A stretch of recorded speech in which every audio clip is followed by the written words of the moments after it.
Okay, rides Dasma to Pampanga. Gagala muna kami ngayon. Okay, palabas tayo ng paliparan. Tayo hindi naman tayo nagmamadali dahil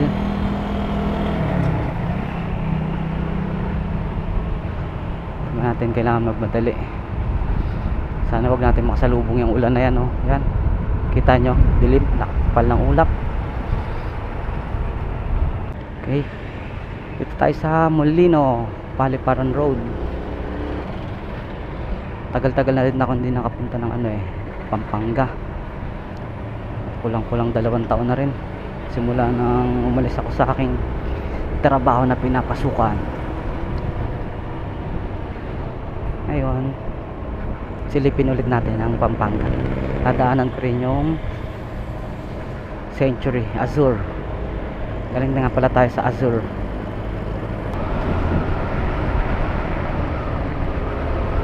Medyo na-miss din natin ang Pampanga. Siguro mga 3 hours 3 hours natin tatakbuhin yan sa takbong 60 to 70 kph.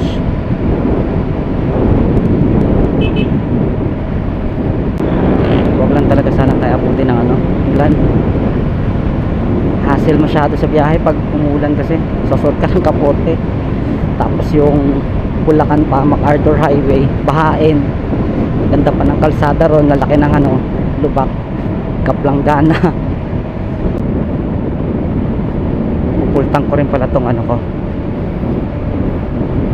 motor natin na gagamitin, ang ating Kawasaki Fury 125RR. Ang huling version na linabas ni Kawasaki na Fury, yung RR. Sukatin din natin kung gaano pa ang fuel consumption niya. Malaman natin kung gaano siya kalakas kumain ng gasolina. Naka-carb pa kasi ito. Subukan natin, magpapakis tayo dito sa ano bang gasolina na dadaanan natin dito. Parang sea oil yata to. Sea oil, mag-is tayo sa sea oil. Fuel, tayo ng fuel consumption. Okay, Fuel Express pala. Pala sea oil. Yan na nga, tapos na tayo mag full tank. Tuloy na ulit tayo.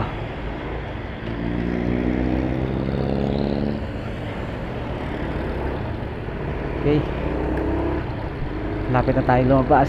Labas na tayo ng Dasma. Papasok na tayo ng Molino, Bacoor, Cavite.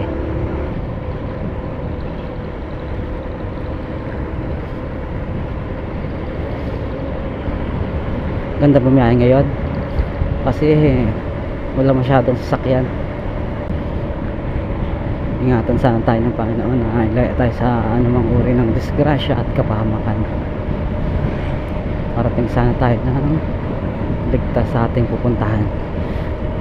Ang punta namin, bala kong punta kami ng Arayat, Mount Arayat, bago kami pumunta ng Magliman sa kapatid ko sa San Fernando. Pero dadaan muna ako ng Azure Note dyan sa harapan ng SM, yung dati pinasukan ko na trabaho. Listahin ko lang.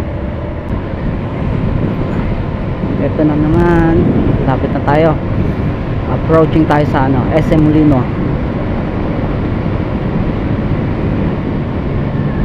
Approaching. Wow, sana all mabilis.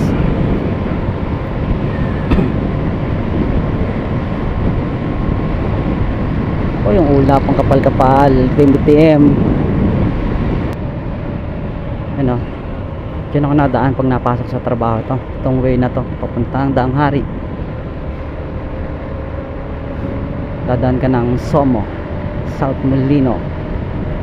Ito yung na tayo, SM Molino. Ito yung tulay na tagal matapos. Ilang taon na rin yung ginagawa yung tulay na yan. Parang dahan-dahan ng ano, dahan-dahan siyang matapos, dahan-dahan taon. 2019 yata yung sinimulan. Grabe talaga dito sa ano na to. Ewan ko lang kung pag natapos yan mababawasan na yung traffic dito sa SM Molino. Ayun na nga, after 10,000 years nakadusot na tayo sa tulay ng SM Molino.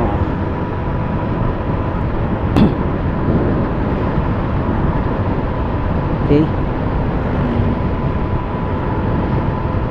medyo maluwag-luwag pa rito.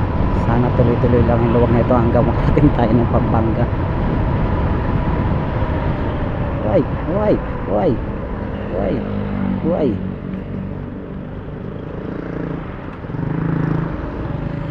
O yun, bigla lumiko. Hina pa naman yung brake ko sa hulihan. Dapat nakalimutan ko kasi magpalit. Dapat nagpalit pala ako kahapon ng brake pad.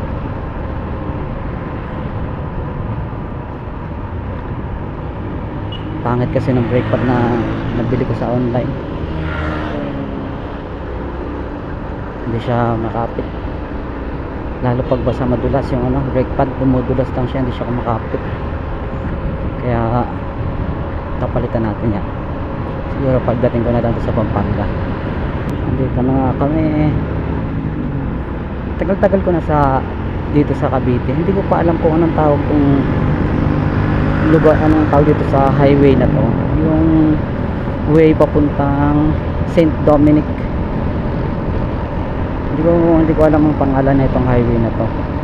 Basta ang alam ko lang dito, highway papuntang, tawag ko lang dito, nakasanayan lang namin na tawag yung highway na papuntang St. Dominic. Yun lang. Tagal-tagal ko na hindi nagbagaya ko ng lalabot. Hindi ko talaga alam tong way na to. Walang alam tong pangalan ng kalsada na to.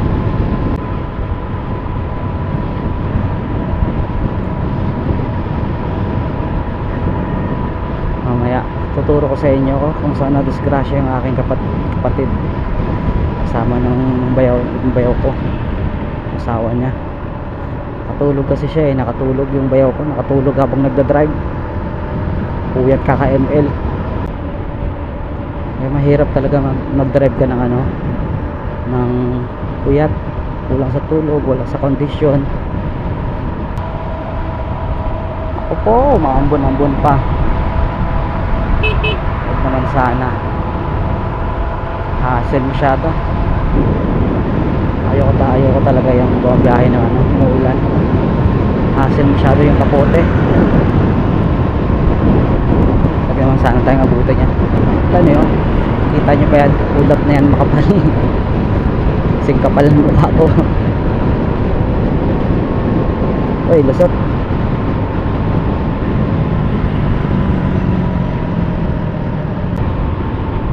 Yun nga, tinumbok to ng bayaw ko. Tapos yung island na yan na sa gitna, yan, binangga niya. Yun, panalo yung ano, island, kasi wasak yung motor niya nabali, tanggal yung manibela. Nabengkong pa, naka-rimset pa naman siya. Bengkong yung rimset niya. Hanggang ngayon nandun sa bahay, nakatambay lang yung motor. Ay, naambon.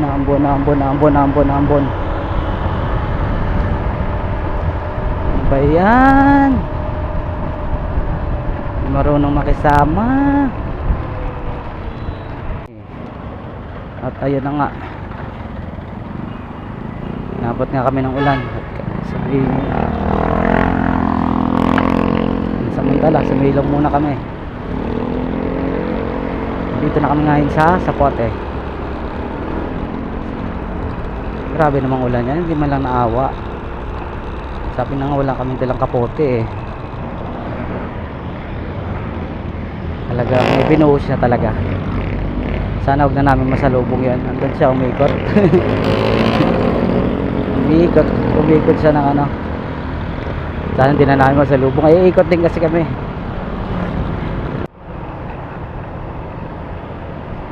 Dito tayo dumaan sa ano, C5 extension.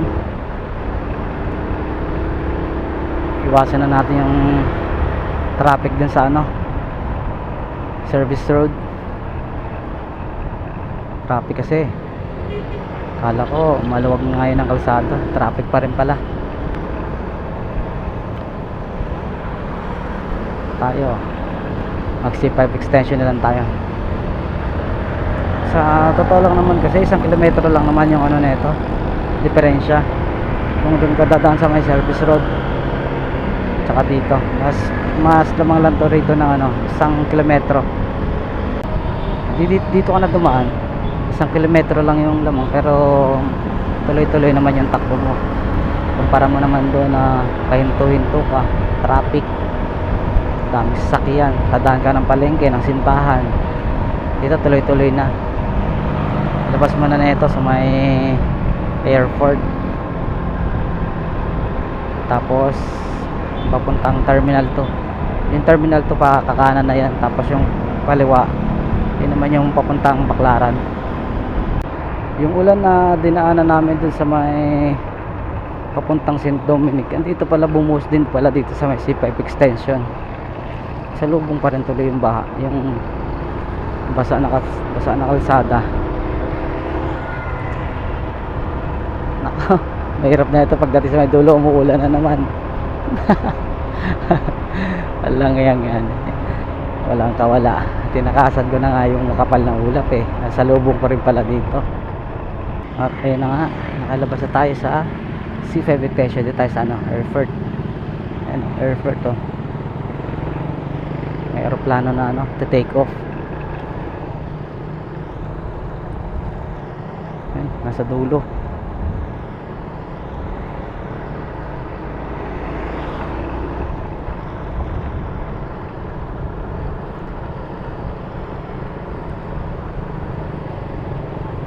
Labas na tayo na ano,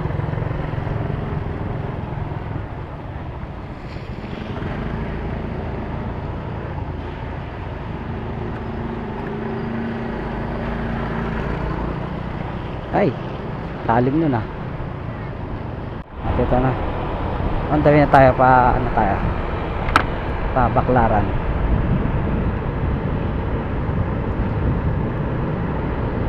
Masarap talaga mag ano eh, mag ride. Nakakatanggal yan ng ano, mga stress para sa aming mga rider. Ewan ko lang sa iba, pero para sa akin natanggal siya ng stress. Kaya kung tutusin, gusto ko mag ride lang ng mag ride. At ito na, nandito na nga tayo sa ano, Ross Boulevard. Anda, ito tumbukin natin to, dire-diretso to hanggang sa may ano, Luneta. Tapos then Luneta, kakanan tayo, papunta tayong ano, recto, mag-ano tayo, LRT. Yun na kasi yung para sa akin magandang way. Meron naman pa Malabon, dire-diretso siya, kaya lang hindi ko ano yung pa Malabon eh, hindi ko gusto yung daan doon. Okay na ako dito sa recto, medyo komportable kasi ako dito sa daan na to.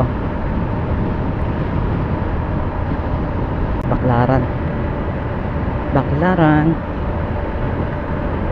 luwag na ng Baclaran no?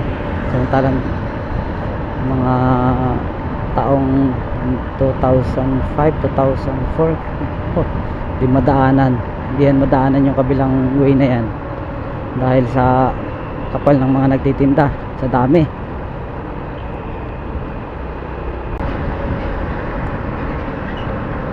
Tayo pa Ross Boulevard na to.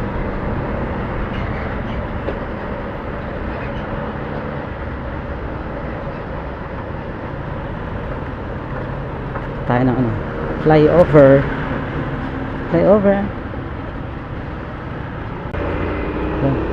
Shout out sa sir.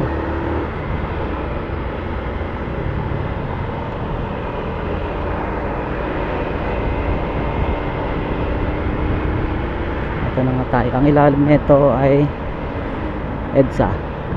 Ano? EDSA.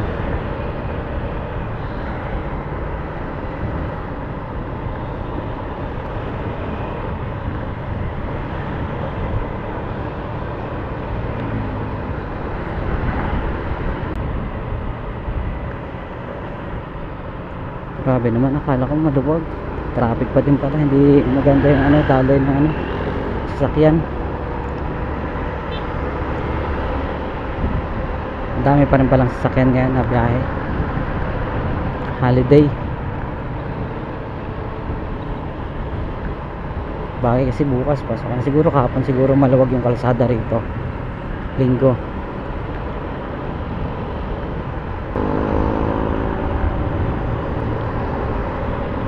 Date, Luneta na tayo. Dito na tayo sa ano, sa Luneta.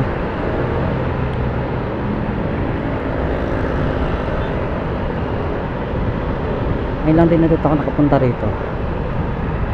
Yung may katagalan na rin. Wala namang nabago. Ito, kakanan tayo dito. Paano tayo papunta ng Recto.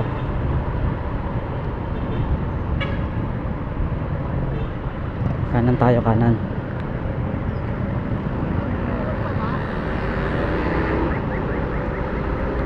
Okay.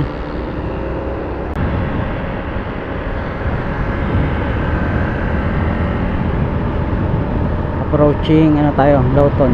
Sa Lawton tayo, municipal hall ng ano, city, Manila City Hall. Loloton tayo, loto, ay hindi pala, didiretso tayo dito.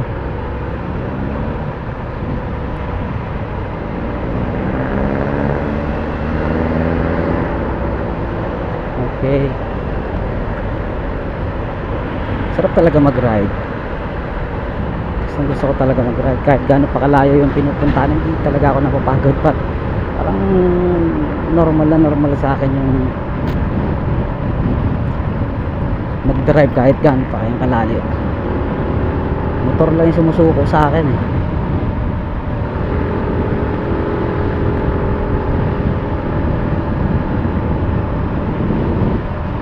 Hindi talaga ako, yan talaga yung ano ko, hilig ko, rides. Bawas ng ano, pagbabawas ng stress. Alam mo kasi dumanas sa ligid sa kalaman nyo mga bro, dumanas kasi ako ng ano, ng depression. Nagkaroon ako ng ano eh, anxiety, generalized anxiety disorder. Siguro nakakuha ko siya nung nagtatrabaho ako sa ano, bilang tower crane coordinator.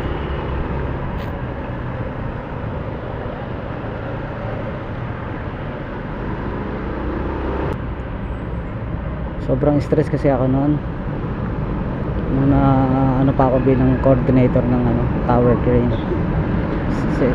Bali tatlong crane kasi ang hinahawakan ko noon. Halos lahat ng lifting, overtime, pressure pa sa opisina na kailangan madali dahil sa dami ng trabaho, ng mga materials na kailangan na lifting. Kaya talagang na-stress ako ng sobra. May ang sign nun, sintomas nung nararamdaman ko nung lagi ako nagano, parang ako nagpa-palpitate. Pero hindi ko pa alam na may anxiety ako nun. Mabilis lagi yung tibok ng ano ko, ng puso. May anxiety na pala ako, tapos para kang balisa na hindi mo alam yung gagawin mo.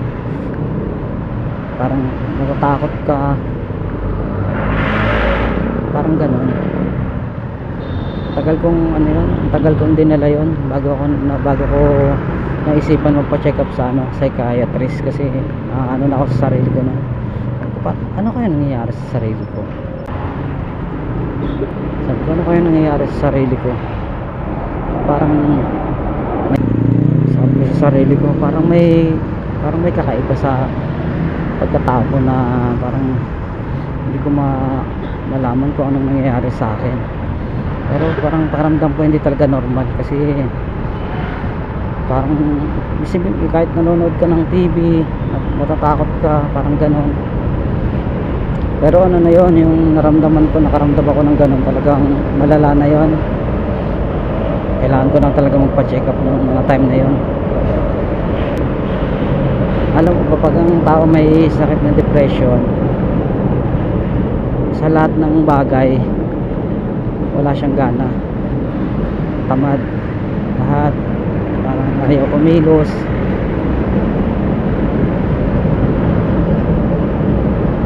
parang nagmumukmuk, parang yung mga ganong klase ng. Kaya kung may nararamdaman kayo na nagpapalpitate kayo, baka subukan nyo magpa-check up. Tapos parang nababalisa kayo, yan, subukan nyo magpa-check up nyan sa psychiatrist. Baka may symptoms na kayo ng ng anxiety.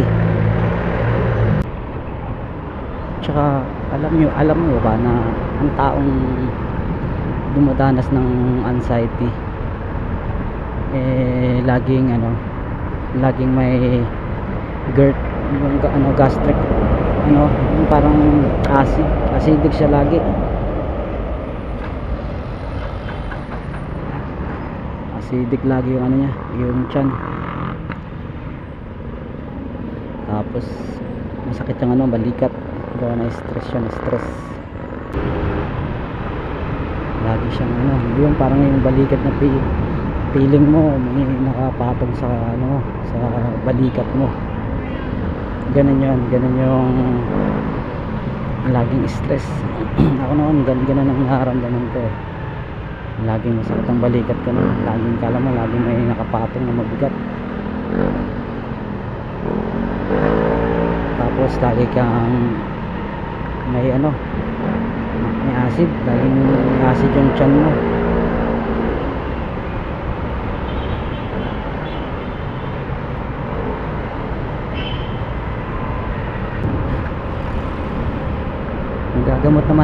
Nagagamot naman ng anxiety.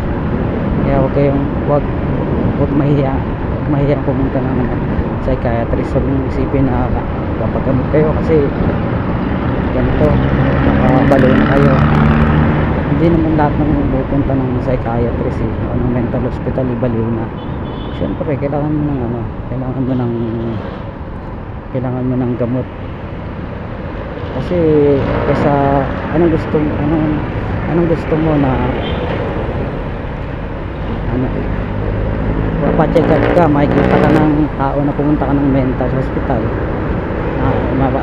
may tao na gano'n, yung nahihiya sila na nakikita ng gano'n. Pero isipin mo, kung lumala yung sakit mo, anong gusto mo?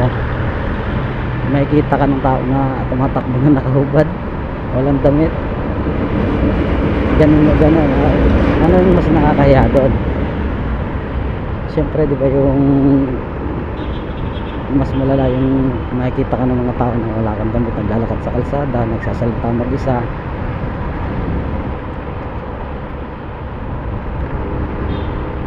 Kaya siyempre dapat kailangan mo rin, pag may alam mo nang may kakaiba kang nararamdaman sa katawan mo, parang may anxiety ka or parang balisa ka, nagpapalpitate ka, nababalisa, kailangan mo na talaga magpa-check up.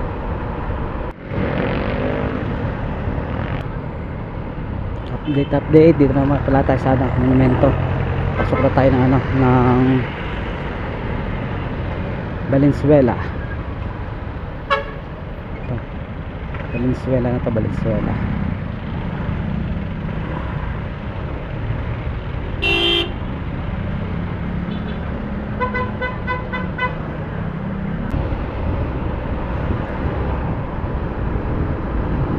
Tagal din akong hindi nakadaan dito. Hindi ko na alam yung mga bagong ordinance daw dito ang para sa mga rider, kung anong yun. Pero sabay lang tayo sa mga rider na dumadaan dito, kasi hindi ko nakakabisado. Tagal na rin, 22 years, 2 taon na din ako hindi nakakadaan dito. Ngayon lang uli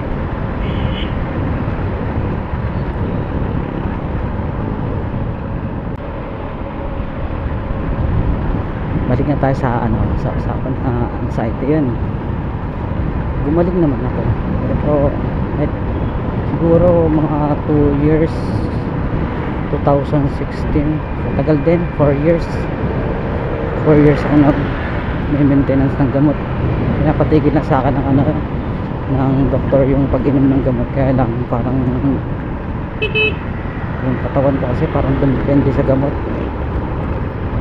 kaya inainom lang ako, pero ano na, alternate na siya, hindi na yung araw-araw.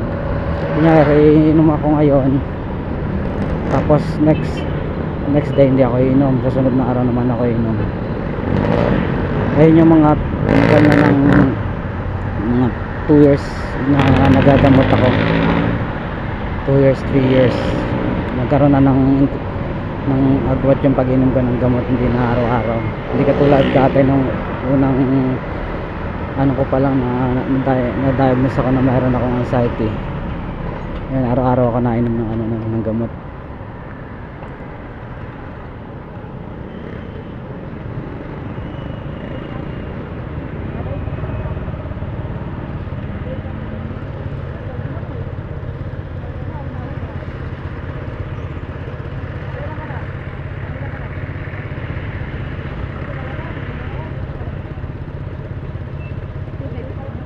Ayoko.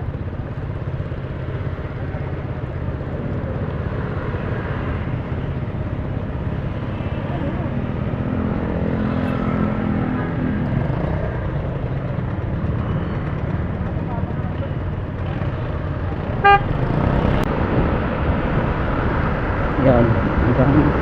Ngayon pa naman, meron pa naman ako. Hindi na ako nainom ng ano ngayon, ng maintenance ko na gamot. Pero yung anxiety, siguro nandyan lang siya. Hindi naman natingin ko, hindi na rin naman siya mawawala, pero hindi naman nagpaparamdam ng ano, yung mabigat na pakiramdam. Okay lang naman, kaya ko na i-handle. Hindi katulad dati, masyadong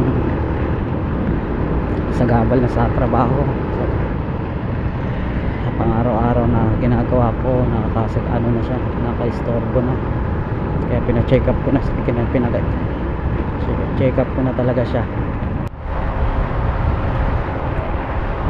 Ano kaya itong tinatayo na struktura na to? Siguro ito yung LRT. Ano ba? LRT o ano ba yan? LRT yata yan, hindi ko lang kabisado. Okay. Update tayo sa ano, Bulacan. May ano to, may kawayan.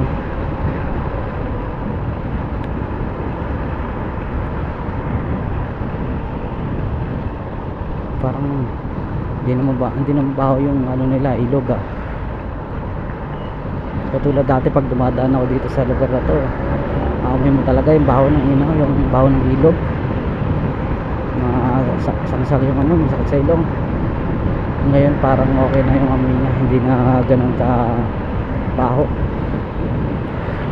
Yan ang nalilinis na siguro yung ilog nila.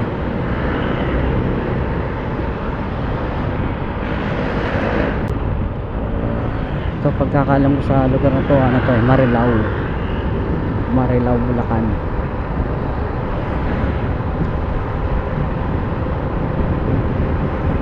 At sobrang pangit ng ano dito dati, ang kalsada. So ngayon maganda na siya. Dati sobrang lupa, tapos butas-butas pa. Yung ganyang klase ng kalsada talaga, nagkukos talaga yan ng traffic. Ayan, yung kabilang side hindi pa tapos, kaya sigurado yan pag ginawa yan, grabe ang traffic sa side na yan.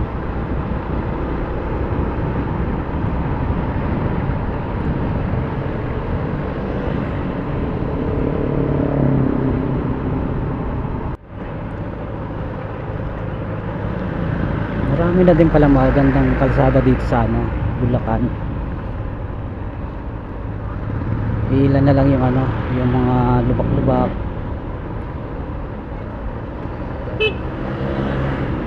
talagang okay na, konkreto na yung mga kalsada nila, solid na. Ito may ginagawa pa, hindi pa tapos, pero tingnan araw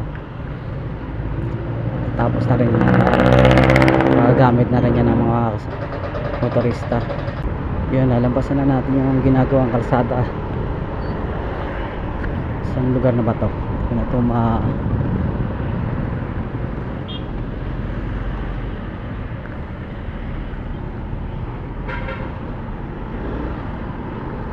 hindi ko na maano to, anong lugar to.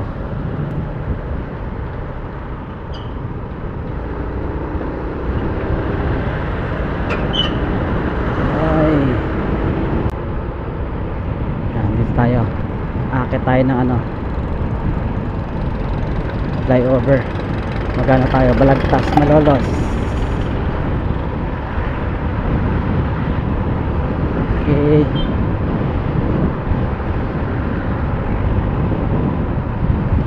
tagal na talaga. Kailan pa kasi ako huling dumaan dito? 2021 September, yan. Yan yung huling taon na dumaan ako dito. Tagal-tagal din.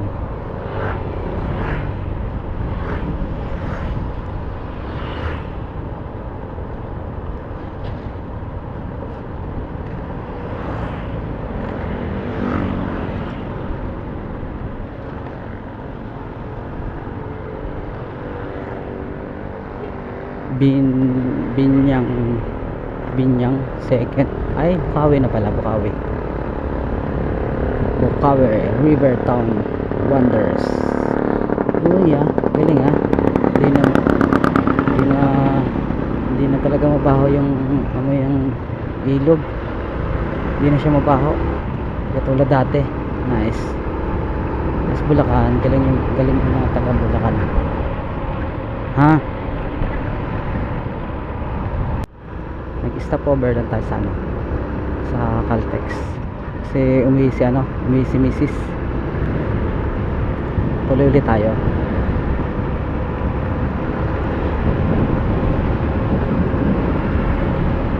Tagal ng biyahe natin, abot siguro tayo ng 3 oras na ito sa ano, sa biyahe.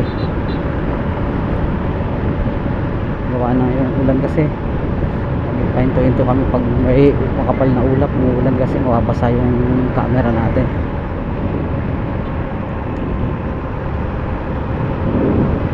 Sana tuloy-tuloy na tayo rito.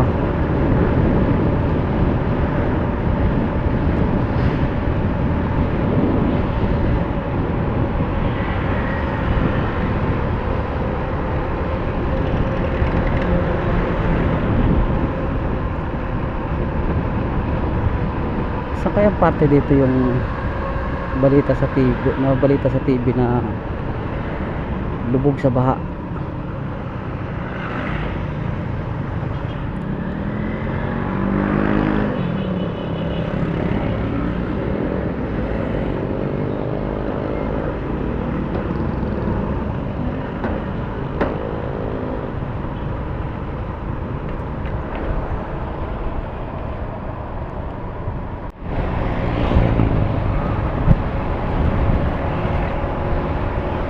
Ganda na talaga yung daanan dito sa ano, Bulacan.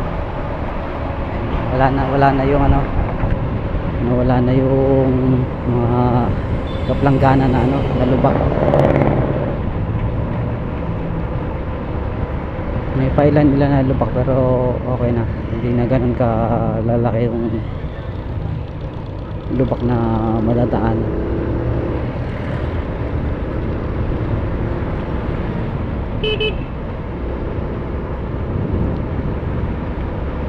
Ito yung kabilang side na ginagawa na din.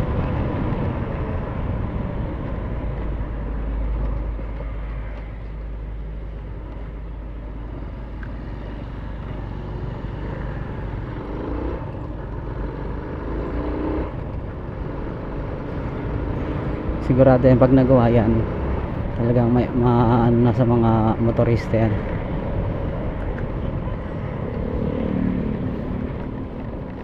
Gamit na ng maayos ng mga motorista.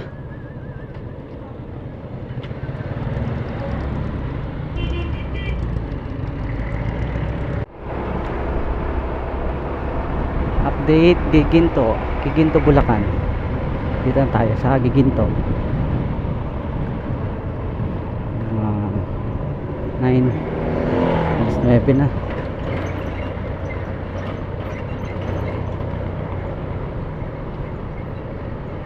Umalis kami sa bahay kaganina mga 6 9 3 hours na. Napat na kami ng 3 hours na kami na biyahe. At alas 10 pa kami makakarating na ito sa kapatid ko. Dadaan pa kami ng ng Azuri. So dati kong pinapasukan. Gustahin ko lang sila doon. Medyo na-miss ko din kasi yon. Tagal ko din kasi nagtrabaho doon.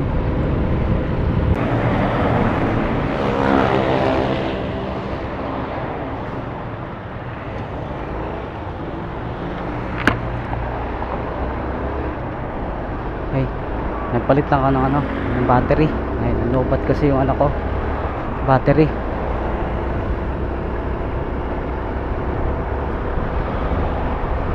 Dito na tayo sa anong lugar pa to dito sa Bulacan. Ano to diretso ito yung diretso na to, papunta na to ng tumbok na ito ng San Fernando. Papasok na tayo ng na ito, Bulacan.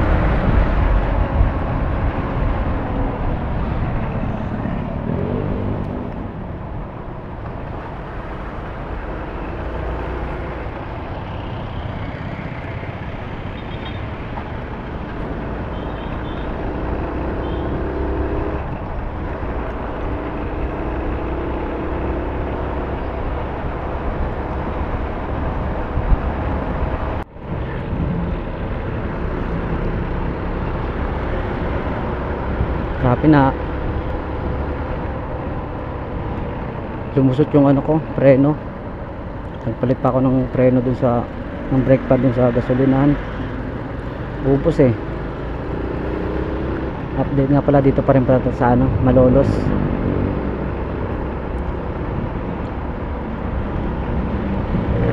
Haba na ng biyahe namin. Buti pa yata ng 4 na oras. 6 kami umalis sa bahay, magte-10 na.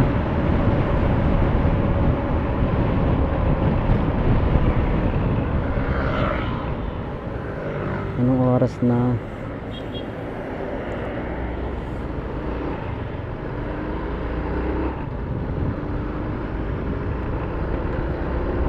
Malamang mga 10:30 kami makarating na ito sa bahay, sa kapatid ko.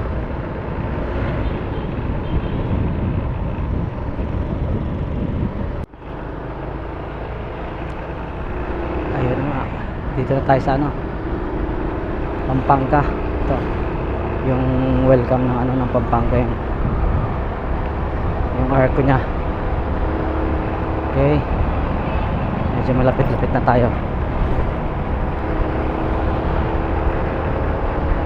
Tagal-tagal din ako hindi nakadaan dito eh.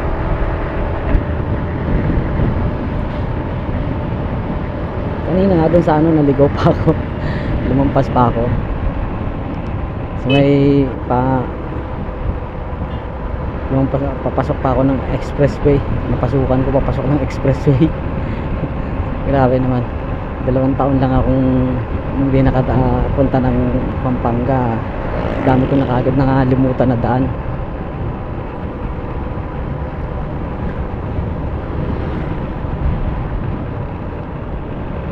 Pero sa side na to rito, hindi ko na ito makakalimutan.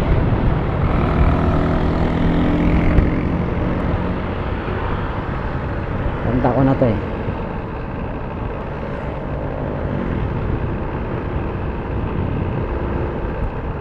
Gutom na rin ako. Doon na rin siguro kami magtatanghalian sa kapatid ko pagdating namin.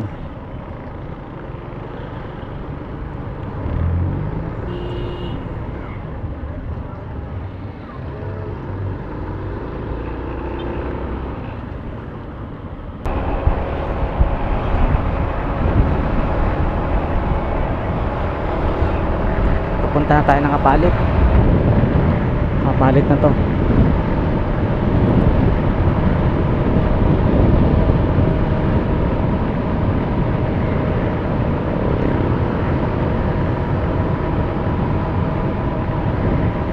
Sana mamaya pag uwi hindi umulan, tuloy tuloy lang yung biyahe namin.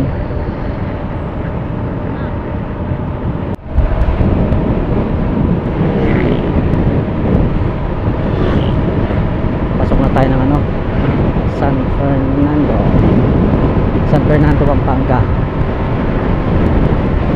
Let's go.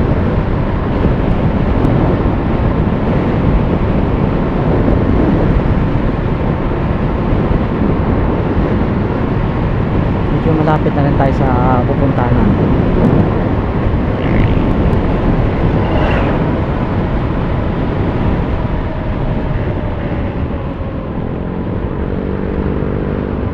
Siguro mga 30 minutes.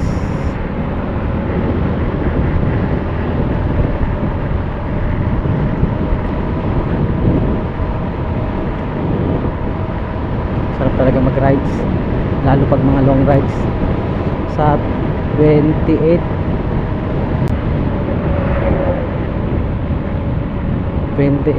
may ano kami, may rides. At 27 August 27 may rides kami sa Quezon, sa Spring, sa Dolores, Bato Spring sa Dolores. Wow. Pero parang gusto ko pumunta ng ano, Bitukang Manok. Nadaan lang kami ng ano, ng Bato Spring. Tapos lampas na, ibihiwalay na kami sa kanila.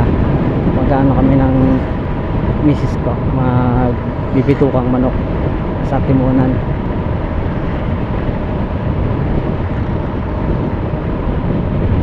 So, tapos pagbalik, sabay na lang siguro kami kung pag-uwi sa kanila. Pero mag ano muna kami sa Bitukang, shell muna kami sa Timunan.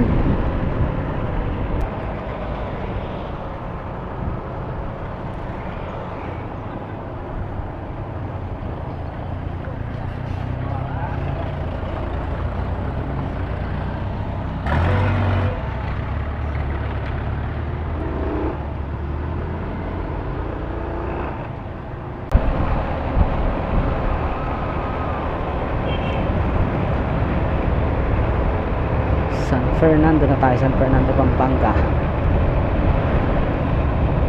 Welcome.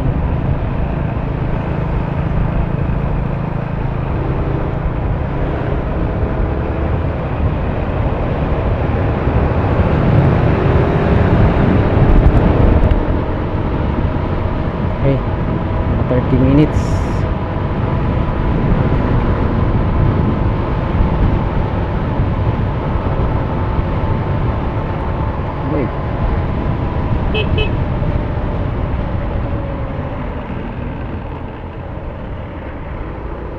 Camp, ano ba ito? Camp Olivas, Camp Olivas, kampo ng mga pulis.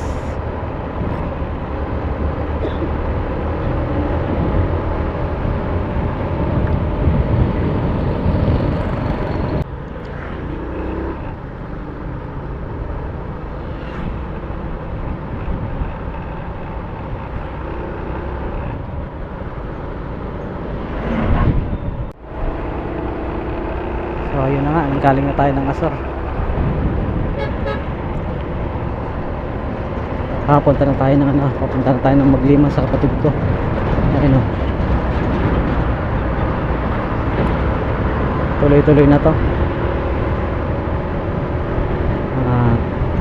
15 minutes.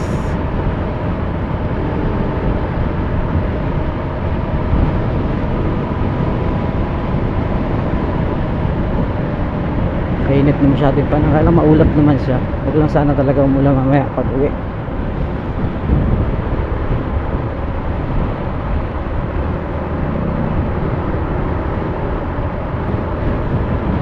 Dito kami sa side na to kasi akit kami na ano, flyover.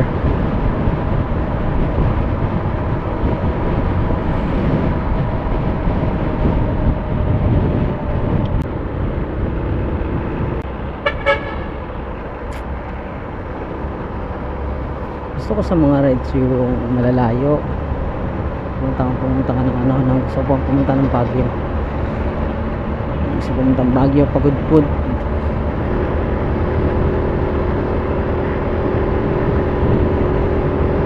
gusto kong masubukan yung kung hanggang dyan kaya ko bilang isang rider. Itong biyahe namin na to na Cavite to Pampanga, ano pa ako na ito bitin pa. Bitin pa sa biyahe, gusto ko yung malayo pa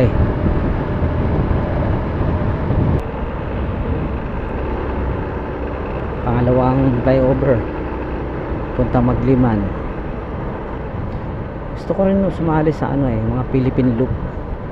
Ayoko sa endurance, parang nakipaghabulan tayo nung kay kamatayan. Gusto ko yung lang, yung loop mga ganyan, tamang hindi naman nagmamadali. Endurance kasi sobrang kailangan mong umabol na sa oras, may target kasi kayo na oras nun na dapat makarating kayo sa oras na yon. Ayaw ko naman ganun kasi halos kaiyakin mo na yung makina ng motor mo nun para lang makahabol sa tamang oras.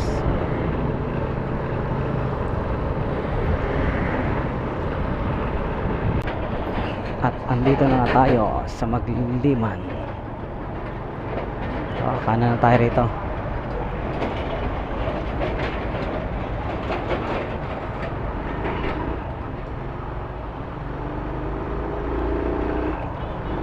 Punta na to sa kapatid ko.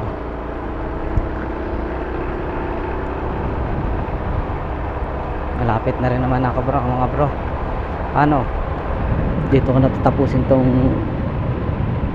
video natin.